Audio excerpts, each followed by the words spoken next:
이 사순절의 여정을 지나서 고난주일까지 오시느라 수고하셨습니다. 여러분 사순절에 어떤 형태로 고난에 동참하셨습니까?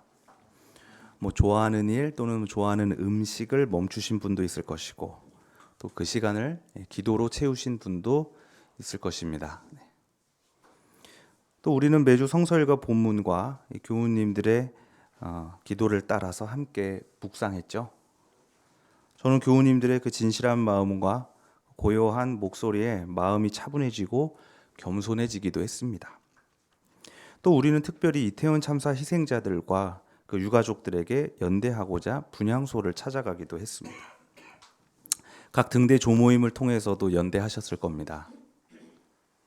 영정사진 앞에 꽃을 올리고 또 유가족의 목소리를 들으면서 그 고난 속에 빠진 이들의 마음을 헤아려 보고자 했습니다. 고난주일이라고도 하는 이 사순절 마지막 주일, 우리는 고난 앞에 선 그리스도의 마음을 한번 헤아려 보고자 합니다. 오늘 마태복음을 통해 드러난 예수의 마음은 굉장히 흔들리고 빈틈이 많으며 고뇌가 가득합니다. 이번 명절에 예루살렘에 가면 잡힐 거라고 사람들이 예수를 말리기도 했습니다. 또 예수는 예루살렘에 자기 십자가가 기다리고 있다는 사실을 이미 알았습니다. 그러나 막상 그 앞에 서니 두려웠던 것입니다. 번지 점프도 그렇잖아요. 자기 의지대로 꼭대기까지 올라가지만 막상 그 앞에 서면 어때요? 뛰어내리기가 싫은 거예요. 참고로 저는 올라가 본 적도 없고 올라가지도 못합니다. 앞으로도 올라가지 않을 겁니다. 예수는 오늘 제자들과 마지막 저녁을 드시고 겟세마네 동산에 올라갑니다. 아마 잠을 자기 위해 올라갔을 겁니다. 명절에는 예루살렘에 인파가 많이 몰리기 때문에 그 숙소를 구할 수가 없어서 이런 산이나 동산 이런 곳에 노숙을 해야 했습니다. 제자들은 그 많은 인파 사이에서 누울 자리를 찾습니다. 그런데 예수께서 갑자기 기도하신다고 합니다. 제자들은 굉장히 지금 난감한 상황이에요. 왜냐하면 일과가 끝났다고 생각했는데 끝나지 않았던 것이죠. 마치 주말에 등산하러 가자는 직장 상사 앞에 선 직원들처럼 제자들은 지금 잠을 자야 할지 아니면 같이 기도해야 할지 눈치를 봅니다. 예수가 말합니다. 내 마음이 괴로워 죽을 지경이다. 너희는 잠들지 말고 깨어 있어라. 그리고 저만치 가셔서 혼자 기도를 시작하십니다. 근데 제자들은 함께 기도하기는커녕 예수의 괴로움을 알지도 못합니다. 눈꺼풀이 무겁기 때문입니다. 한쪽은 졸고 한쪽은 심각하고 이 모습이 또 한편에 코미디 같기도 합니다. 예수는 이렇게 기도합니다. 하나님, 하실 수만 있다면 이 잔을 내게서 지나가게 해주십시오. 예수는 죽는 것이 싫었던 것입니다. 죽고 싶은 사람이 어디 있겠습니까? 예수의 촉대로라면 오늘 밤 십자가가 올 것 같지만 오늘 밤이 아니었으면 좋겠다. 내 촉이 틀렸으면 좋겠다. 평화로운 아침 햇살을 맞이하면 좋겠다. 내가 마실 잔을 지나가게 해주십시오.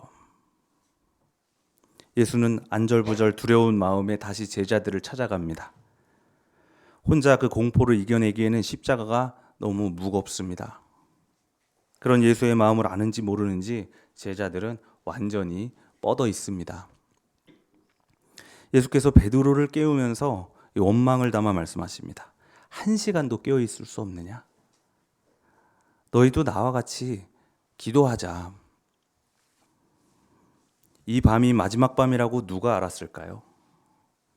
베드로는 오히려 잠을 방해하는 혹독한 선생님이 원망스럽습니다. 예수는 제자들을 깨우는 일에 실패하고 다시 저만치 가서 두 번째로 기도하십니다. 두려운 마음에 하나님 붙들고 기도를 하다가 이런 기도가 나옵니다. 하나님, 이 잔이 지나갈 수 없는 것이라면 제가 마시겠습니다. 주님 뜻대로 해주십시오. 이상하게 전보다 마음이 조금 더 가벼워집니다. 예수는 제자들에게 돌아옵니다. 역시나 제자들은 뻗어 있습니다. 하지만 이제 예수는 베드로를 깨우지 않습니다. 예수는 잠에 빠진 제자들을 오히려 사랑스럽게 바라보다가 풍랑 같았던 마음의 고요를 되찾고 다시 가서 세 번째로 기도하십니다. 마태복음의 본문에는 예수가 어떻게 기도했는지 나와 있지는 않고 같은 말씀으로 기도했다고 이렇게 나와 있습니다. 기도를 마친 예수는 다시 제자들에게 와서 그 옆에 앉습니다. 제자들은 잠을 자면서 동시에 미안했는지 선생님의 눈치를 봅니다. 하지만 아무 말도 못합니다. 왜냐하면 졸고 있기 때문이에요.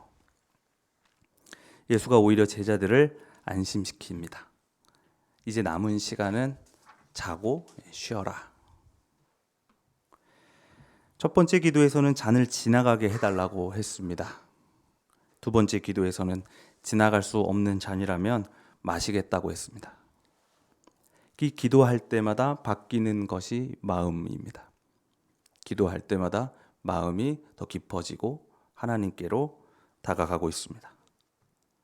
그럼 세 번째로 기도하실 때 예수는 어떤 마음이었을까? 한번 생각해 봅니다. 오늘 구약 예언자 이사야는 메시아의 마음을 한번 헤아려 봅니다. 나는 주님께 거역하지 않았다. 나는 나를 때리고 모욕하는 자들에게 내 몸을 맡겼다. 주 하나님께서 나를 도우시니 그들이 나를 모욕하여도 마음 상하지 않았고 오히려 내가 각오하고 모든 어려움을 견디어냈다. 하나님이 나와 가까이에 계시기 때문이다. 예수가 이런 마음이었다면 아마 이렇게 세 번째로 기도하지 않았을까요? 하나님, 내가 그 고난의 길에 들어설 때 나와 함께 해주십시오. 그렇다면 내가 능히 견딜 수 있을 것입니다. 두려움 대신 이제 그 자리에 하나님이 가득하게 된 예수는 자기 코가 석자였는데도 어째서인지 마음이 더 넓어졌습니다. 아까는 그 철없던 제자들에게 나를 위해 기도해 달라고 했는데 이제는 마지막까지 그 제자들을 돌보십니다. 누가복음에서는 예수가 베드로를 위해 기도했다고 합니다. 이제 내가 없어도 베드로가 다른 제자들을 더 굳세게 할 수 있도록 예수는 마지막에 베드로의 믿음을 위해 기도한 것입니다. 또 요한복음에서도 예수는 남은 자들을 위해 기도합니다. 하나님, 이제 나는 하나님께 갑니다.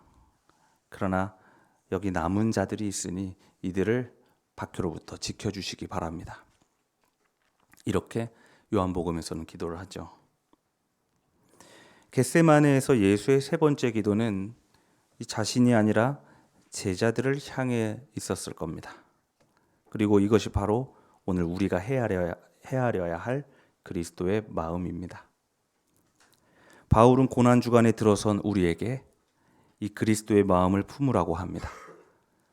여러분 안에 그리스도 예수의 마음을 품으십시오. 그는 하나님이지만 그것을 당연하게 생각하지 않으셨습니다. 오히려 자기를 낮추시고 십자가에서 죽기까지 하셨습니다. 바울의 하나님은 잔을 지나가게 할 수 있는 능력자는 아니었습니다. 그런데 생각해보면 예수는 어렵지 않게 그 잔을 피할 수도 있었을 것입니다. 예루살렘에 안 가면 되잖아요. 이번 명절에 가지 말라고 사람들이 말렸을 때 그래 그럼 올해는 건너뛰고 다음에 가면 되잖아요.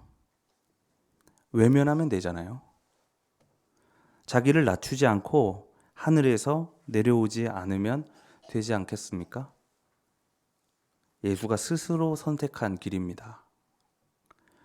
그런 의미에서 예수는 이 잔을 그냥 지나가게 할 수 없는 사람이었습니다. 가난한 사람들의 고통을 그냥 보고만 있을 수는 없었던 사람이었습니다. 고난의 문 앞에서 그 수많은 고난들을 차마 외면할 수 없었던 사람이었습니다. 그래서 그들의 고통에 자신의 온몸을 던진 사람, 죽는 그 순간까지 그들만을 생각했던 사람, 이것이 바로 그리스도의 마음이기 때문에 우리는 오늘날까지 예수를 마땅히 그리스도라고 부릅니다.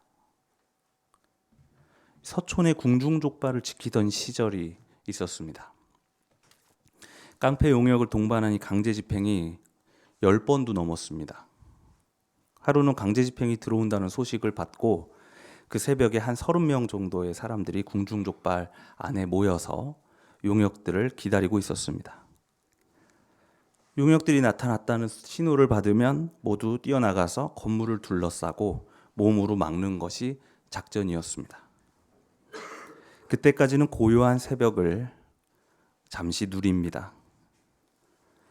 추운 몸을 녹이면서 서로의 안부를 묻습니다. 두려운 마음을 잊고자 농담을 쉬지 않고 던집니다. 그러나 미묘한 긴장감이 사라지지는 않습니다. 그 안에서 저는 남몰래 기도합니다.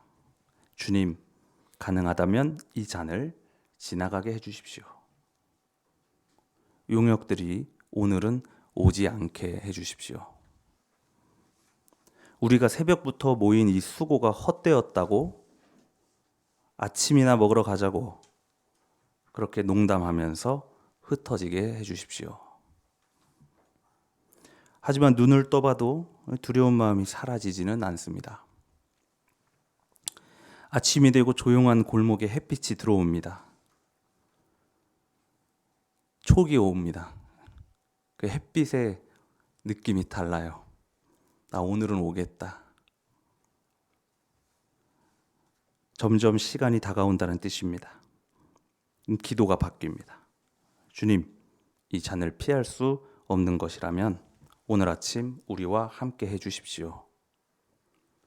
지금은 조용한 골목이지만 곧 아수라장이 될 것입니다. 사람들은 몸과 마음을 다칠 것입니다. 주님께서 이 사람들을 부디 지켜주시고 붙들어 주시기 바랍니다. 예상은 빗나가지 않고 용역들이 하나둘씩 모입니다.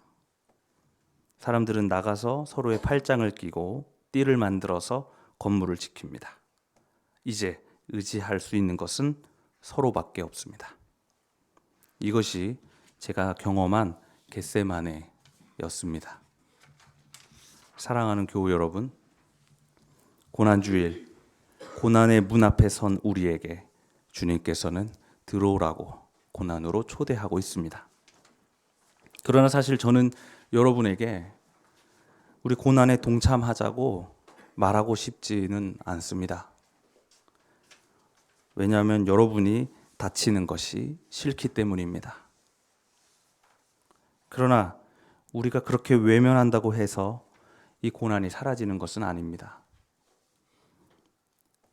우리가 괴로움에 눈 감을지라도 그 고난은 여전히 이 세상에 만연합니다. 만일 내가 고난을 외면하고 홀로 천국에 간다면 결국 그곳은 우리에게 죄스러움이 좀먹는 지옥이 될지도 모릅니다. 고난이 피할 수 없는 것이라면 우리가 그 잔을 마십시다. 외면하지 맙시다. 주님께서는 성찬을 돌려가면서 마시라고 했습니다. 번지 점프대에 오르지도 못하는 겁쟁이인 저에게 만약 이 잔을 혼자 마시라고 했다면 저는 한 입도 마시지 못할 것입니다. 그러나 우리 새민족 교우님들과 함께 한다면, 하나님께서 우리 곁에 계신다면 우리는 충분히 이겨낼 수 있으리라 믿습니다. 자, 기도하겠습니다. 하나님, 우리 새민족 교회가 세상의 고난에 동참하려고 합니다.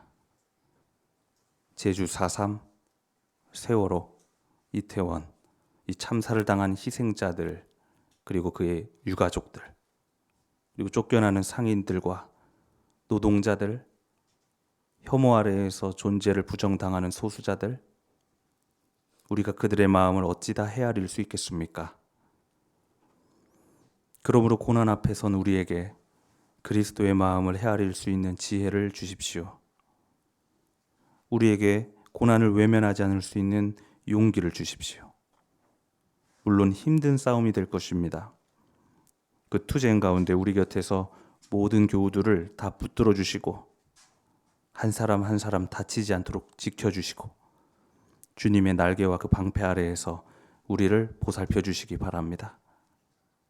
고난으로 담대하게 들어가신 그리스도의 이름으로 기도드립니다. 아멘.